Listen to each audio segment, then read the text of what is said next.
How to fix a Facebook problem? Try this step to get back online problem. तो दोस्तों यदि आपको भी ये प्रॉब्लम शो हो रहा है, no internet connection, try this step to get back online, तो इसे आप कैसे फिक्स कर सकते हैं इस वीडियो में मैं आपको बताऊंगा। तो दोस्तों यहाँ पे देखिए, सबसे पहले आपको क्या करना है।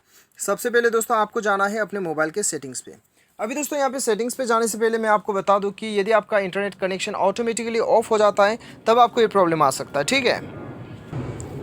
तो दोस्तों मेक श्योर कि आपका इंटरनेट कनेक्शन सही है, ऑन है, और इंटरनेट कनेक्शन स्लो होने से भी आपको ये प्रॉब्लम हो सकता है। तो दोस्तों आपको यहाँ पे थर्ड स्टेप क्या करना है, आपको सेटिंग में आपके ऐप मैनेजमेंट में आना है या फिर इंस्टॉल्ड ऐप्स पे आना है, ठीक है। उसके बाद आपको यहाँ पे फेसबुक ऐप पे आना है और यहाँ पे दोस्तों आपको फोर्स स्टॉप करना है इसे।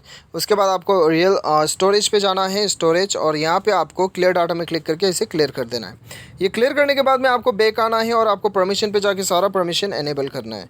उसके बाद अपना मोबाइल को एक बार रिस्टार्ट कर लेना है और आपका फेसबुक ऐप खोल लेना है, आपका प्रॉब्लम सॉल्व हो जाएगा। Thanks for watching.